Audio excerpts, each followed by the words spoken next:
O gal jis Bet kaip toksai simbolis, toks įvaizdis susiformavo, kad reikia iš 100 baksų, žinai, arba iš per baksą traukti.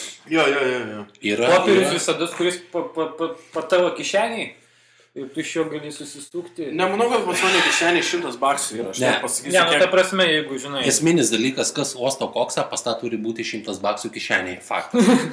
Aš turiu $2, kurie skaitosi laimingi. Ir kadangi, supranti, būtų sunkiau atrasti kokį nors ten šiaip papiergalį. Ir $1. Kiniai turi kažkokį... Baigti čia su tais $. Aš čia pasirodinėjau, kad aš turiu. Sako, kad tipo $2 yra reta kupiūra. Ir tipo jinai laimę neša, o laimę jie perteikia pinigais. Kad tipo turės savo pinigai. Amerikoje tai gal ir neša laimę. Jeigu esi Amerikoje. Nereiškia. Turėtum €2 kupiūrą retą nešioti, žinai. €2 ir popierinė, žinai. Aš labai linkiu jums sėkmės. Reta labai, žinai. Aš labai linkiu sėkmės iš €2 kupiūros susisukti džontę kokį nors, žinai, kadangi €2 kupiūra visą laiką yra moneta. Su ją tai galim pasmulkinti kokainą, ne?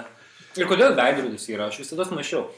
Gal veidrodis, ta prasme, atspindi, kadangi brangus dalykas, ne, jį reikia labai švariai sunaudoti. Gal ant veidrodžio tie grūdai geriausiai matos. Gerai. Veidrodis yra. Arba daugiau atrodo. Ir blemba galvoju, $, tipo, kitokį popiergalio sunku rasti, ne? Bet $, nu, sakykime, piniginiai yra. Nebūtinai 100. Bet, kaman, iš kur tu veidrodį gauni visada? Jo, klausimas veidrodis. Jie ir mažiuką, pavyzdžiui, įsitraukia. Būna mažiukas veidrodis. Tai dabar dėl ko kreditinės kortelės yra daromos kuo labiau atspindinčios savo veidą, žinai, na, kad būtų... Ir, pavyzdžiui, pasibėr, kad jie kartais naudoja ne tik kreditinės, bet tą skustuką. Čia, kad pavasas galėtum dar... Peiliuką. Venas persipjau. Dvigubas, ne. 3 malonumas. Kur iš tikrųjų jau tokie iš prekybos yra išimti senai. Ir jie, nu, kada buvo gaminami barzdos skutukai, kur taip atsisuka ir ten pasikeičia toks. Iš kur tokį gavo dabar? Iš kur tokį gavo? Čia geras klausimas. Realiai dabar nemačiau aš tokių. Ne, dalykas yra tas, kad 100 baksų tai buvo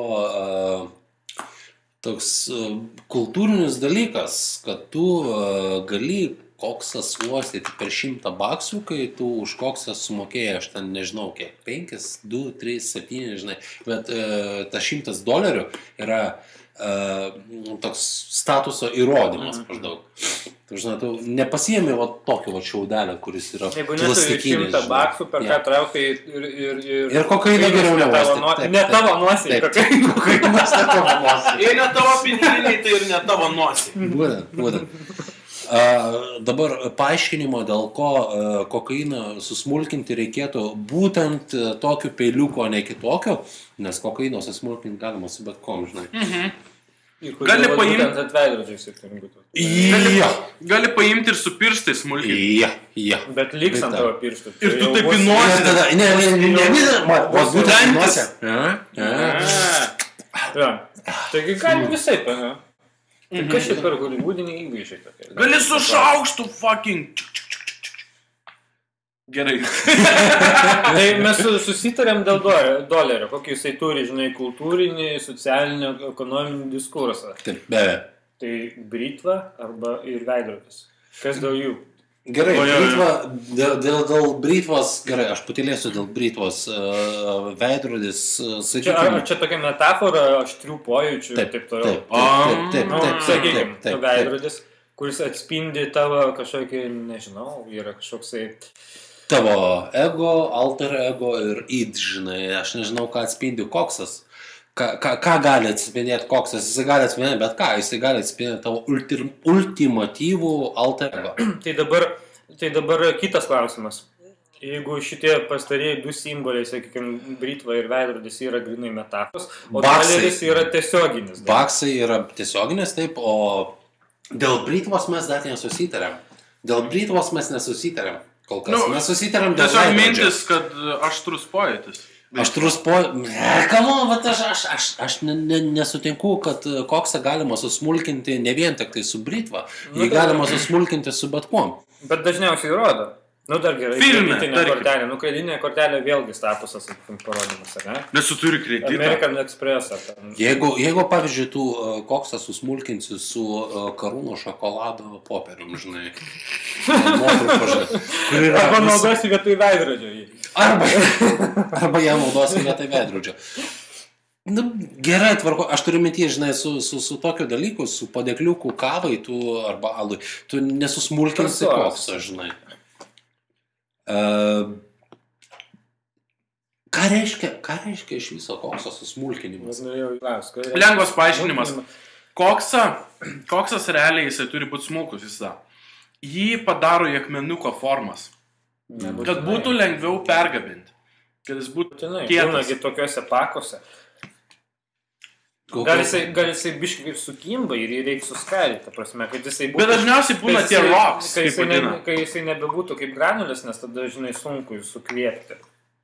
Mes čia nei vienas neostėm koksą ir kalbam apie koksą. Tai mums todėl ir įdomu. Tas žavingiausias dalykas. Mes turėtumėm atsakymus, jeigu mes turėtumėm tiesiog nepatį.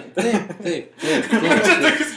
Tipo, tai girdė, kaip tą koksą tiesiog reikia ostyti. Ar jis būna akmenukose, ar jis būna skaidrus, ar... Mes čia nei vienas neostėm, realiai. Bet tai gerai, tai jėgiška, suprantam, mes tada kūriam... Mes nekalbam, kaip gerti alų į stiklinės, nes mes visiškai suprantam, kodėl taip reikia daryti ir kaip tai daro. Nes tu nei sauja pilėsi. Ir mums tai net neįdomu diskutuoti. Be abejo. $100 vis tiek, $100. Nu, nebūtinai $100, apskritai, bakso simbolika, nu, tai yra... Jo, jeigu tu, tarkim, Europoje esi. Nu, tai, bet čia kalbam ne apie Europą, apie Hollywoodą, žinai, Ne, gerai, mes galim kalbėti ir apie europinius. Tai būtų euras turbūt, ne. Ne, man neatrodytų. 20 metais 1000... Fuck you, man. Nu jo, sakykime, 80-metį, ne, disko eros, kur koksas buvo... Ne.